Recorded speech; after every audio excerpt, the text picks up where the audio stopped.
Mic के switch off होने की एलिगेशंस पर अपनी सफाई दी थी। आपको बता दूं कि ना ही ये पहला ऐसा इंसिडेंट है और ना ही आखिरी जहां स्पीकर को घेरा गया हो। हमेशा से ये बातें होती आई हैं कि स्पीकर ऑफ द हाउस हमेशा रूलिंग पार्टी को फेवर करता है। अब इसका फैसला तो हम नहीं कर सकते, लेकिन जिस एक मुद्दे को हम समझ सकते हैं और अपने विचार उस पर रख सकते हैं वो है डिप्यूटी स्पीकर के अपॉइंटमेंट पर। जहां अभी करंट 18th लोकसभा के टेन्योर में Om Birla is serving as a speaker of the house, वहीं डिप्यूटी स्पीकर की पोजीशन वेकेंट है। आपको जानकर हैरानी होगी कि ये पोस्ट पिछले 5 सालों से खाली पड़ी है, लेकिन क्यों और क्या इस पोस्ट को फिल करना मैंडेटरी है? अगर है तो क्यों गवर्नमेंट ने 5 सालों तक किसी को डिप्यूटी स्पीकर अपॉइंट नहीं किया? इस इशू पर कई सारे सवाल हैं, सिर्फ हमारे ही नहीं बल्कि सुप्रीम कोर्ट के कई लॉयर्स के भी। एक advocate and petitioner Sharik Ahmad ने मिरर नाउ को इंटरव्यू देते हुए कहा है, पूरा पर्पस है डिप्टी स्पीकर का या कोई भी इस तरह की जो डेमोक्रेटिक सिस्टम को मजबूत करने के लिए होता है।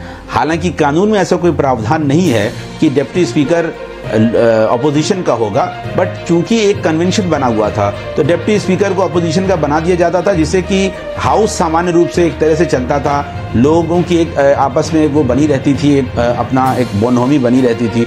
इस वजह से एक ऐसी व्यवस्था करी गई थी कि डेमोक्रेटिक जो हमारा गवर्नेंस का जो मॉडल है वो अपने आप में स्ट्रेंथन हो, एक जो रिक्वायरमेंट होती है लेजिस्लेटिव फंक्शनिंग की वो चीज चलती रहे। आपको बता दूं कि advocate and petitioner Sharik Ahmad ने पिछले साल सुप्रीम कोर्ट में डिप्यूटी स्पीकर को अपॉइंट करने के ऊपर पिटीशन फाइल की थी, जिस पर सुप्रीम कोर्ट ने भी नोटिस इशू किया था और एजी को इस मैटर में असिस्ट करने के लिए कहा था। रिसेंटली जब इस केस को फिर से सुना गया तो सीनियर एडवोकेट विवाह दत्ता मखीजा ने पिटिशनर्स की तरफ से अपेयर होते हुए यूनियन को डिप्यूटी स्पीकर्स के स्टेटस फर्निश करने की जरूरत पर जोर दिया था, खासकर लोकसभा के डिप्यूटी स्पीकर के इलेक्शन के मुद्दे पर। उन्होंने इस मैटर की अर्जेंसी को हाईलाइट किया क्योंकि नई पार्लियामेंट में भी डिप्यूटी स्पीकर की सीट खाली है। उन्होंने कहा कि मेरी सिर्फ एक रिक्वेस्ट है, मैं दूसरे स्टेट असेंबलीज पर जोर नहीं दे रही हूँ क्योंकि दूसरे केसेस में असेंबलीज के स्पीकर को भी पार्टी बनाया गया है। अगर यूनियन ऑफ इंडिया तब तक डिप्यूटी स्पीकर्स की स्टेटस और क्यों उन्हें अपॉइंट नहीं किया जा रहा, खासकर लोकसभा में, तो वो इसका रीजन फाइल कर सकती है। इस सेशन में भी ये सिचुएशन कंटिन्यू हो रही है, यही प्रॉब्लम है। Chief justice of India DY Chandrachud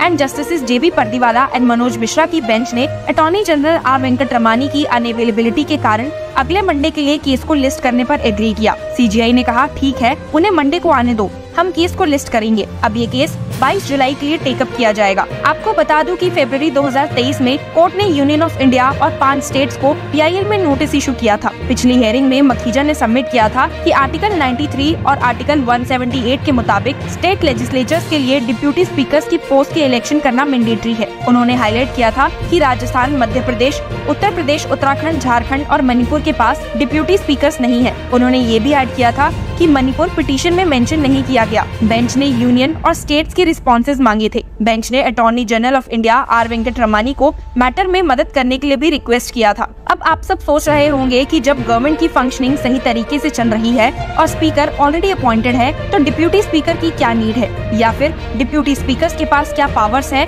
और इन्हें कैसे चूज किया जाता है। आपको बता दूं कि article 93 of the Indian constitution के मुताबिक लोकसभा के मेंबर्स स्पीकर और डिप्यूटी स्पीकर को अपने मेंबर्स में से as soon as may be चुनते हैं, बिना किसी स्पेसिफिक टाइम फ्रेम के। इलेक्शन की डेट स्पीकर फिक्स करता है और मेंबर्स को बुलेटिन के थ्रू इन्फॉर्म किया जाता है। वोट बैलेट पेपर से होता है। स्पीकर की तरह ही डिप्यूटी स्पीकर अपनी पोस्ट पर तब तक रहता है जब तक लोअर हाउस डिसॉल्व नहीं होता। उसे पोस्ट से रिमूव किया जा सकता है अगर मेजॉरिटी मेंबर्स का सपोर्ट मिले। अगर वो हाउस का मेंबर नहीं रहता तो उसे अपना ऑफिस वेकेट करना पड़ता है। मेंबर्स दूसरा डिप्यूटी स्पीकर चुनते हैं जब सीट वेकेट होती है। प्रेसिडेंट्स के टर्म्स में डिप्यूटी स्पीकर का प्लेस 10th होता है।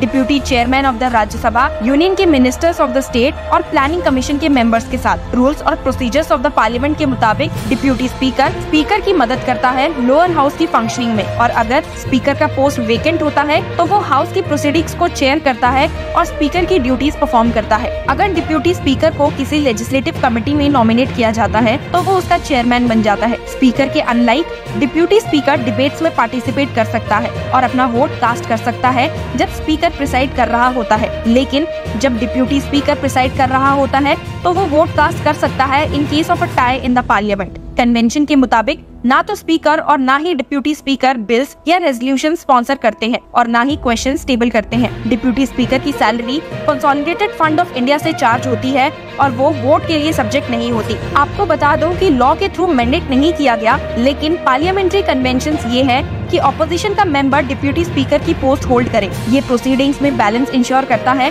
और ऑपोजिशन को फेयर चांस देता है कि वो हाउस में अपनी ओपिनियन वॉइस कर सके। लेकिन कंट्रोवर्सी शुरू हुई जब पहले मोदी गवर्नमेंट ने ऑल्टर ट्रेडिशन को फॉलो किया। बीजेपी सुमित्रा महाजन को स्पीकर और AIADMK के M थाम्बीदुराई को डिप्यूटी स्पीकर बनाया 2014-2019 के बीच। सेकेंड टर्म में मोदी गवर्नमेंट ने डिप्यूटी स्पीकर को इलेक्ट नहीं किया। ये पहली बार था कि न्यूली इलेक्टेड लोकसभा में डिप्यूटी स्पीकर नहीं था। ऑपोजिशन खासकर कांग्रेस ने डिप्यूटी स्पीकर की एब्सेंस को अनकॉन्स्टिट्यूशनल कहा। पार्टी के जनरल सेक्रेटरी जयराम रमेश ने कहा कि आज की सरकार नेहरू गवर्नमेंट से बहुत दूर है, जो यूनानिमसली नेहरू क्रिटिक और अकाली दल MP हुकुम सिंह को डिप्यूटी स्पीकर इलेक्ट किया था। मोदी गवर्नमेंट ने मेंटेन किया कि डिप्यूटी स्पीकर की इमीडिएट रिक्वायरमेंट नहीं थी और हाउस प्रोसीडिंग्स को इससे कोई हिंड्रेंस नहीं हुआ। जैसे कि आप जानते हैं कि करंट लोकसभा में मिस्टर ओम बिरला को स्पीकर री इलेक्ट किया गया है कांग्रेस के K सुरेश की कंटेस्ट के अगेंस्ट, लेकिन NDA ने डिप्यूटी स्पीकर पोस्ट को ऑपोजिशन को देने का कोई एश्योरेंस नहीं दिया है। कांग्रेस, TMC और समाजवादी पार्टी ने टॉक्स होल्ड किए हैं और फैजाबाद MP और समाजवादी पार्टी वेटरन अवधेश प्रसाद को पोस्ट के लिए फील्ड करने का प्लान किया है। वोटिंग तभी होल्ड होगी जब स्पीकर नोटिफिकेशन इशू करेगा। तो देखते हैं कि इस मामले में सुप्रीम कोर्ट का फैसला जल्दी आता है या फिर गवर्नमेंट डिप्यूटी स्पीकर को पहले अपॉइंट करती है। Stay tuned with law chakra for more such legal news and updates. अभी आपने जो पिछला सवाल किया कि वो इसमें कोई शैल एज सून एज में बी, जैसा आपने सवाल किया, मैं उसका एक आंसर मैं आपको एक बताना चाहूँगा जस्ट फॉर योर व्यूअर्स कि हरियाणा लेजिस्लेटिव असेंबली के रूल 10 में rules of procedure and conduct of business में ये व्यवस्था दी गई है कि with in 7 days of the election of speaker deputy speaker को भी इलेक्ट कर लेना है। तो मुझे लगता है कि एक आइडियल व्यवस्था है और ऐसी ही व्यवस्था लोकसभा के भी rules of procedure and conduct of business में और बाकी सभी असेंबली के रूल्स ऑफ प्रोसीजर में ये व्यवस्था बनाई जानी चाहिए। राजनाथ सिंह जी ने खारगे जी से कहा, देखिए आप हमारे स्पीकर को सपोर्ट कीजिए। ऑपोजिशन, पूरी ऑपोजिशन ने कहा है, हमने सब के सब से बात की है, पूरे ऑपोजिशन ने कहा है कि हम स्पीकर को सपोर्ट करेंगे, मगर कन्वेंशन ये है कि डेप्यूटी स्पीकर ऑपोजिशन को मिलना चाहिए। राजनाथ सिंह जी ने कल शाम कहा था कि वो खारगे जी को कॉल रिटर्न करेंगे। अभी तक राजनाथ सिंह जी ने खारगे जी का कॉल रिटर्न नहीं किया है।